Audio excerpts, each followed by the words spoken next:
Bienvenidos a esta nueva Odisea Submarina. Hoy me gustaría hacer una especie de perlita de la semana porque quería compatibilizar un poco lo que habíamos estado hablando en los últimos programas. Así que decidí titular esto Moebius y los chanchos porque ya van a ver cómo lo pensé en mi cabeza.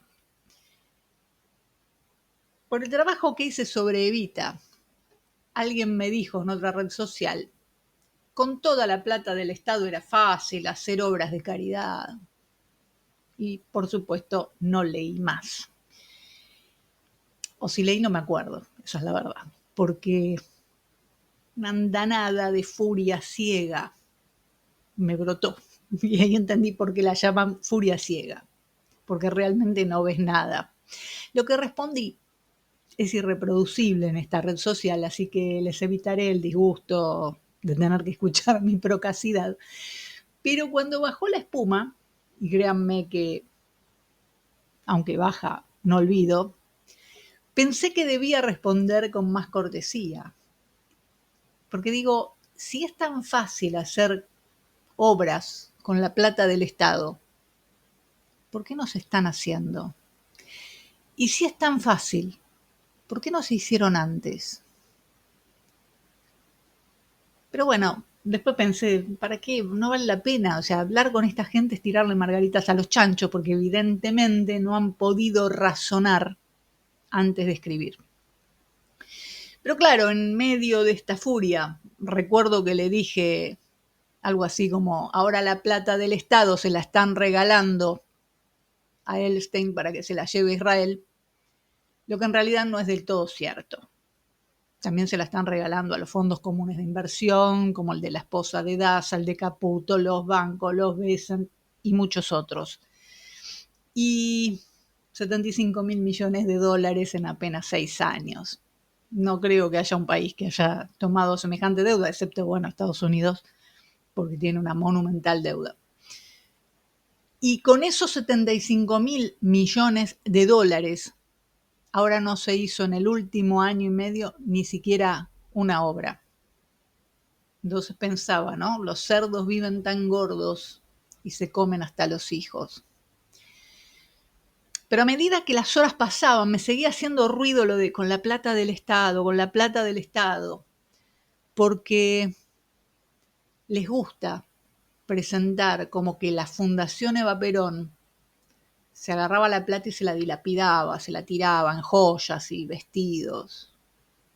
Quiero decirles que muchas de esas joyas, muchos de esos vestidos fueron regalados. Y digo, mirá si buscaron, con los jueces y los fiscales alguna endija para poder sentenciar de corrupción. Y no pudieron. Porque la fundación parecía perfecta para la corrupción. ¿Por qué? Porque así piensan ellos. Es lo que los cerdos hubieran hecho y hacen aún hoy, de usar fundaciones para lavar guita. Pero con todo lo que buscaron, estuvieron 18 años buscándole la vuelta a ver si le encontraban algo, no pudieron. Entonces pensé que era obligatorio hacer esta adenda sobre el programa que hice de Evita. Podríamos hablar de la ciudad infantil Amanda Allen, que con la misma plata que antes el Estado la daba a la sociedad de beneficencia para que mantuviera los orfelinatos, donde a los chicos se les ponía un guardapolvo gris y se les rapaba la cabeza mientras se los educaba como personal de servicio para que después sirvan en las casas de los oligarcas. O los hogares escuela, que eran sostenidos por el Estado, igual que los orfelinatos, igual que las escuelas, pero ahí no se les tapaba las ventanas con papel para que no vieran para afuera, por ejemplo. Pero en eso, claro, el Estado había invertido en la construcción, ¿no? La ciudad mandal, la ciudad infantil, la ciudad estudiantil, o sea, todo eso había tenido una inversión del Estado. Pero entonces me topé con algo distinto. Empecé a buscar y encontré de dónde salió, por ejemplo, el hogar de la empleada.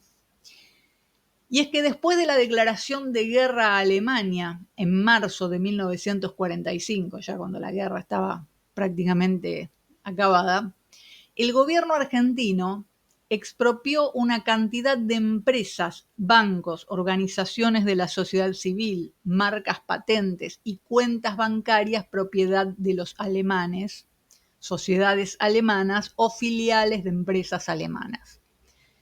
Estos bienes fueron considerados propiedad enemiga y fueron transferidos a entidades u organizaciones del Estado. La expropiación buscaba nacionalizar y controlar estos sectores estratégicos de la economía, buscando obviamente una mayor autonomía para la Argentina. Entonces quedó para el Estado el edificio de Avenida de Mayo 869, que era de la empresa Siemens. En lugar de vendérselo a los mismos de siempre que lo hubieran podido comprar, el Estado se hizo cargo de ese edificio y lo remodeló para ponerlo a disposición del hogar de la empleada.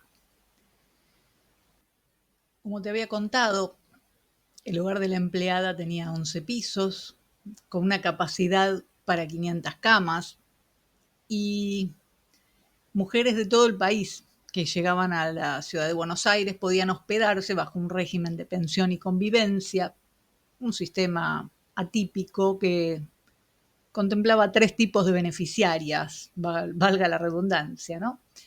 Que tenían que ser empleadas y mujeres, ganar menos de 500 pesos, teniendo en cuenta el salario mínimo que en ese momento era de 300,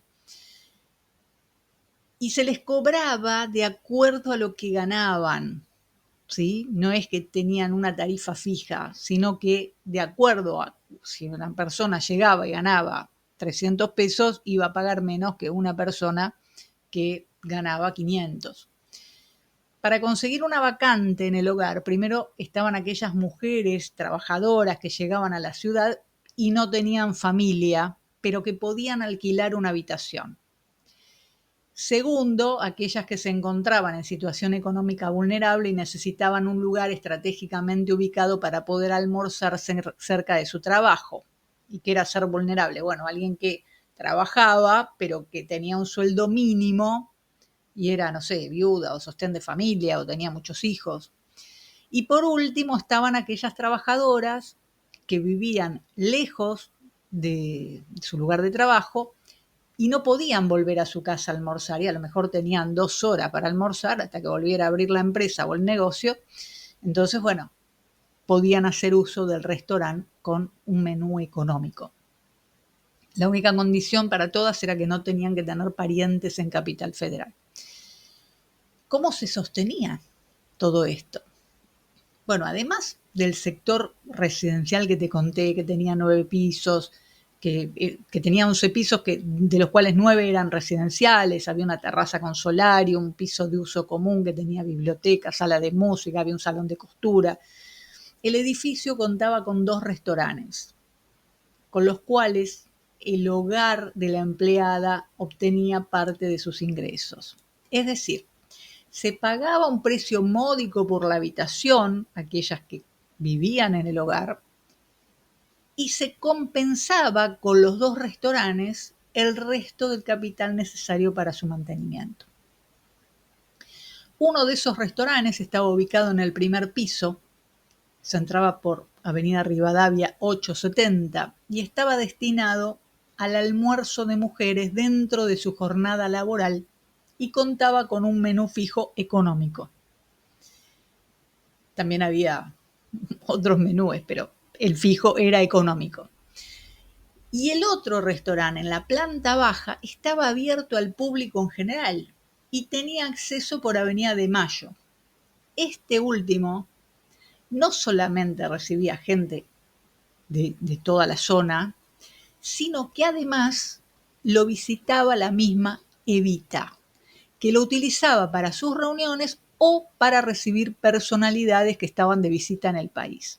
En ambos espacios la oferta culinaria era de primera calidad y el menú se combinaba con la decoración del lugar, con lo cual el servicio que brindaban era de alta jerarquía. ¿Y vos sabías todo esto? ¿Sabías que la Argentina en algún momento de su historia pensó en su gente y en cómo hacer para que viviera mejor? Bueno, yo tenía una sospecha, pero la verdad que todo esto no lo conocía y me lo enteré leyendo un trabajo que hizo Florencia Amado Silvero del Instituto de Arte Americano e Investigaciones Estéticas Mario Bucciaccio de la Facultad de Arquitectura, Diseño y Urbanismo de la Universidad de Buenos Aires. Porque no nos contaron todo esto, no nos contaron que se autofinanciaba y que no era plata tirada como querían hacernos creer, ¿no es cierto? Con el mismo criterio se pensó en los hoteles de turismo social.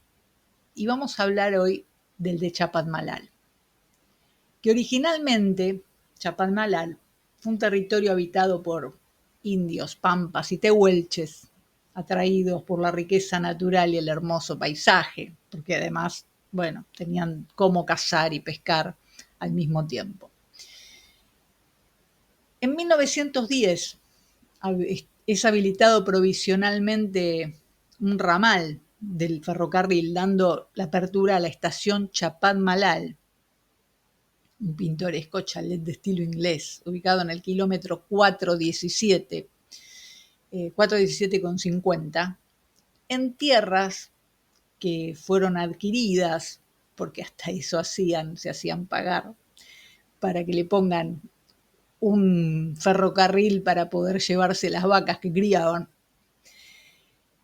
Tierras que le fueron adquiridas a Martínez de Oz por la empresa británica Rothschild en 1937. De esta forma, la estancia Chapadmalal de los Martínez de Oz se hace de una estación ferroviaria propia para la entrada y salida de sus vacas. Pero no, tranquilos, que ellos con el Estado no tienen nada que ver, ¿eh? Claro, la empresa era privada, pero adivina quién pagaba la expropiación. La Fundación Eva Perón, con el objetivo de desarrollar el turismo social en el país, empieza la construcción del complejo Unidad Turística de Chapalmalal en 1945. Entre 1947 y 1953 se construyeron todos los hoteles, la residencia presidencial, los polideportivos, las canchas de tenis y los comercios aledaños para que sea una colonia autosuficiente y no dependiera de la distante Mar del Plata, porque había que hacer 40 kilómetros en 1945, ¿no? Las obras se iniciaron en terrenos fiscales, pero como no podía ser de otra manera, también se le pagó al señor Martínez de Oz la parte de su estancia que llevaba el mismo nombre que el complejo turístico. Simultáneamente a la construcción de la unidad turística de Chapalmalal se inició uno muy similar en Córdoba, la unidad turística Embalse, en las sierras de Córdoba. Y los hoteles de Chapalmalal tuvieron que ser declarados por el decreto 784 del 2013, tuvieron que ser declarados Patrimonio Histórico Nacional. ¿Por qué? Porque después de la caída de Perón en manos de la revolución fusiladora, no me canso de decirlo, de la cual el padre de Guillermo Francos había sido uno de los que bombardeó Mar del Plata, después de eso pasaron a ser prácticamente, en principio los cerraron nada más porque el mobiliario que había allí, excepto en la parte de unidad presidencial, el mobiliario y todo lo demás, no era tan lujoso como el de las otras locaciones que saquearon. Entonces, bueno, solamente lo abandonaron y lo dejaron ahí durante muchos años. Después se pudo ir reformando, se pudo ir recuperando. Por ejemplo, ya cuando pasó para el 73, se empezó a trabajar en la recuperación, pero realmente estaban muy destruidos. Bueno, se tardó un poco más, después vino la dictadura, otra vez los abandonaron y así. Así que el esplendor total del complejo no pudo ser recuperado aún hoy, para que te des una idea de lo que costó hacer eso y de lo que cuesta cada vez que hay que refaccionar algo que destruyen. Pero en 2023 funcionaban 6 hoteles. El 1, que es el presidencial, el 2, que es el que se había diseñado y se había pensado para que pudieran ir, por ejemplo, los diputados y senadores, el 5, el 6, el 7 y el 9. Y ya iba a estar funcionando, creo, para marzo del 2024, el número 8, y estaba previsto seguir con el número 4, que era el que faltaba en esta playa de grupos hoteleros. Todo esto se hizo con la inversión del Ministerio de Obras Públicas. Pusimos plata, todos nosotros, vos, yo, mi vecino, todos, para que esto pudiera volver a abrirse. En julio de 2022, que ya había pasado 15 años que estaba cerrado el hotel número 6, se pudo recuperar con una inversión de 185 millones de pesos, que en ese momento, bueno, era bastante plata, ¿no? Y luego de la reinauguración de los hoteles 5 y 6, se hizo la inversión en el hotel número 7, 300 millones de pesos. Es decir, que este gobierno recibió los hoteles en su mejor momento en los últimos 50 años. Estaban activos, estaban funcionando, estaban prestando servicio a la comunidad, generando ingresos, porque esto hay que decirlo, la gente no iba gratis, la gente pagaba. Y además servían para poder alojar allí a distintos contingentes, ya sea de jubilados o de niños, que esto vamos a verlo más adelante. Y solo había que terminar los 2 hoteles que faltaban, que ya estaba previsto el gasto en el presupuesto. Y lo único que había que hacer era volver a darles el esplendor que habían tenido, no tanto por ahí en el lujo, porque no eran lujosos, pero sí es una construcción muy sólida, muy bien pensada, muy bien diseñada. Yo los conocí. Pero, por ejemplo, hacer una proveeduría, un cine, una confitería, algún lugar para ir a bailar, qué sé yo, lo que se les ocurra. Ponerle un poco de movimiento, como cualquier ciudad, ¿no? Ampliar la oferta para que sirva no solo como disfrute, sino también como generador de cultura y de dinero. Pero no. Los hoteles recién restaurados, impecables, con un parque hermoso, parece que se le antojó a alguno de los amigos presidenciales. Entonces, en abril, el titular de Turismo, Ambiente y Deportes de la Nación, el miserable, cobarde, corrupto Daniel Scioli, no le digo traidor porque siempre fue el mismo, traidores son los que lo encumbraron, no él, dijo que había llegado el final de los complejos turísticos de Embalse de Chapalmalal. Es decir, ahora que están lindos, ahora que los pusimos bien, ahora que le repusimos el mobiliario, que le recondicionamos las cocinas, le cambiamos todos los baños, bueno, ahora los vamos a regalar. Y le hizo una nota a la Agencia de Administración de Bienes del Estado, que bueno, ya sabemos quién la maneja, ¿no? La maneja un empleado de Elstein. El pase de los hoteles al control de la AABE lo justificaron por la emergencia económica, la emergencia pública en materia administrativa, económica y financiera, que decía la ley bases, esa que le votaron comprando senadores, comprando diputados. Pero en realidad no hacía falta excusa, todos sabemos quién se lo va a quedar. En los hoteles de Chapalmalal se alojaron en los últimos años, los participantes de los Juegos Deportivos Nacionales Evita, la principal competencia deportiva de la Argentina, que son organizados por la Secretaría de Turismo, Ambiente y Deportes de la Nación, que cuenta con un programa deportivo de 36 disciplinas, un sistema de competencias compuesto por 2 etapas, un proceso clasificatorio en cada provincia, donde miles de niños, niñas, jóvenes de cada rincón del país participan y se llega a una etapa final con 8.000 participantes. Entre las disciplinas que se disputan en estos juegos está el ajedrez, el bádminton, fútbol, vóley, balón cesto, balón mano, le llaman al handball, que está bien que lo llamen balón mano, pero me marearon. El atletismo, la natación, el patín artístico, el atletismo adaptado, la esgrima, gimnasia artística. Y también hay deportes para personas mayores, como el tejo, tenis de mesa, ajedrez, sapo, pádel y truco. Más de 25.000 competidores disfrutaron las finales juveniles y adaptados en 2023, que fue cuando se celebraron los 75 años de los Juegos creados por Eva Perón. Bajo la administración de Javier Milei, se eliminaron los Juegos Evita de playa, se eliminaron los Juegos Evita urbanos y los Juegos Evita para personas mayores.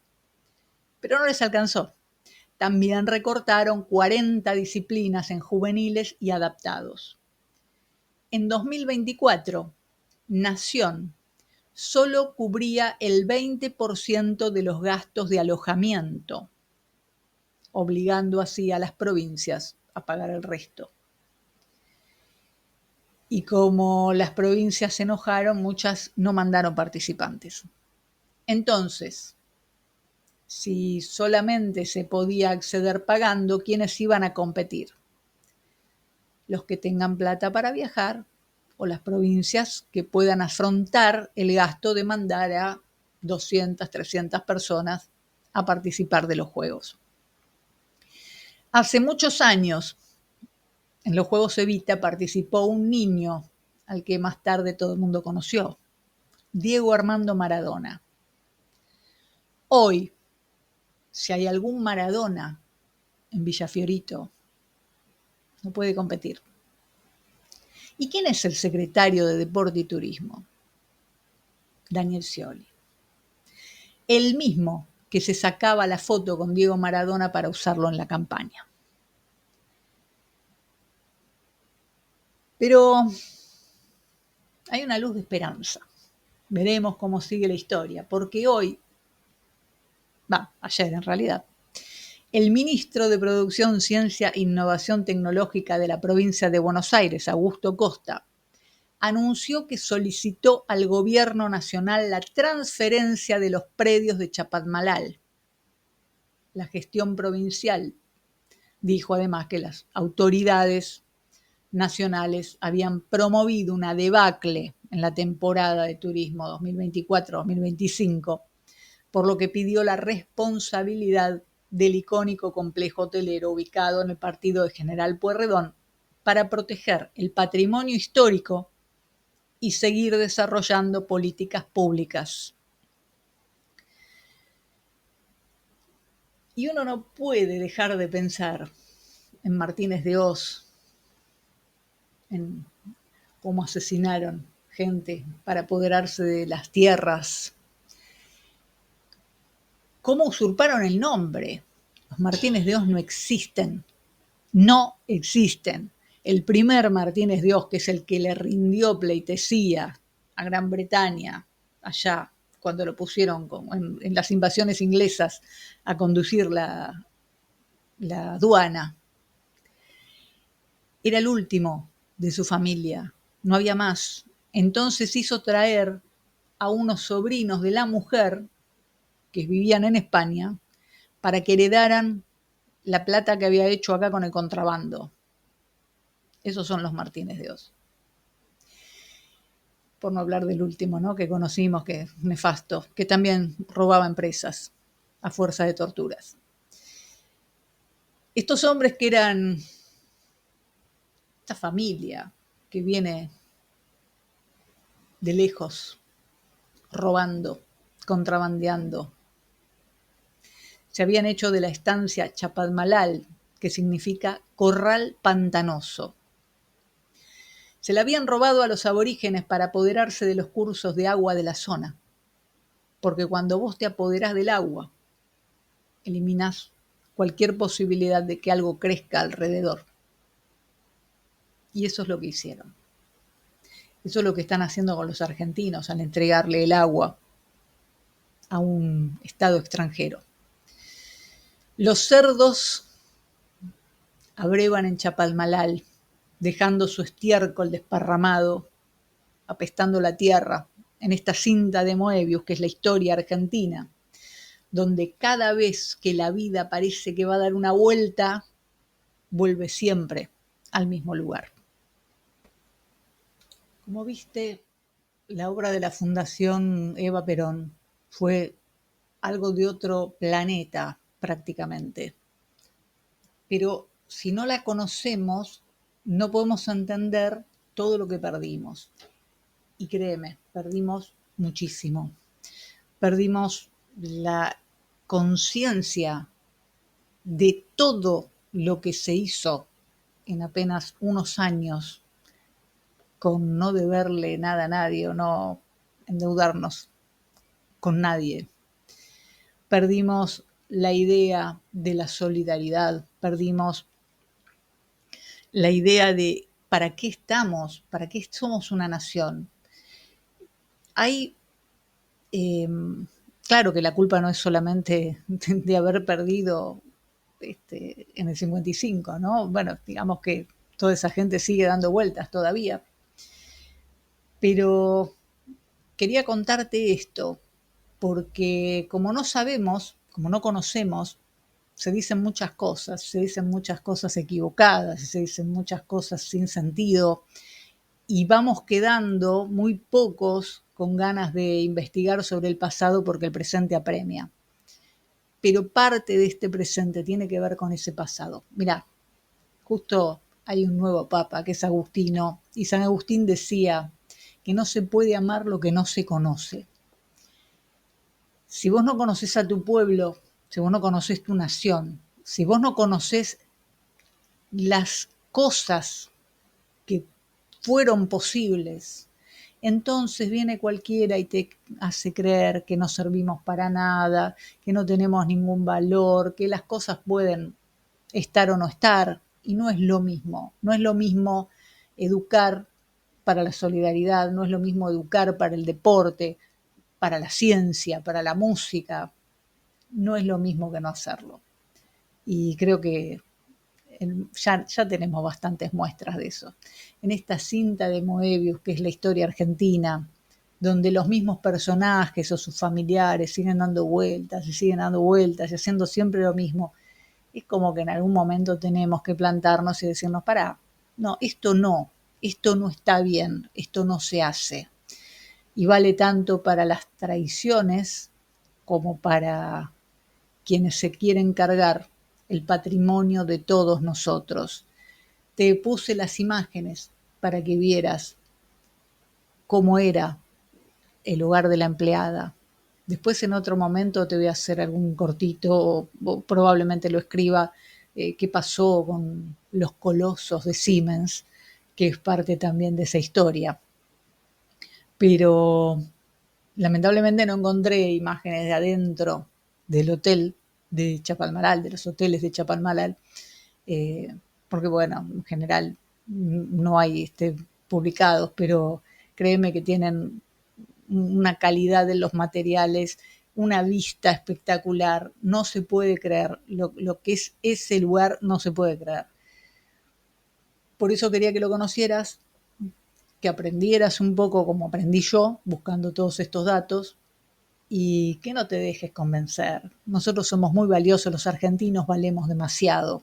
Por eso están tratando de eliminar todo vestigio de historia donde fuimos realmente una nación poderosa y nos quieren convertir en el excremento de los chanchos de Chapalmalal. Gracias por acompañarme en esta pequeña perlita semanal de Odisea Submarina. Chao.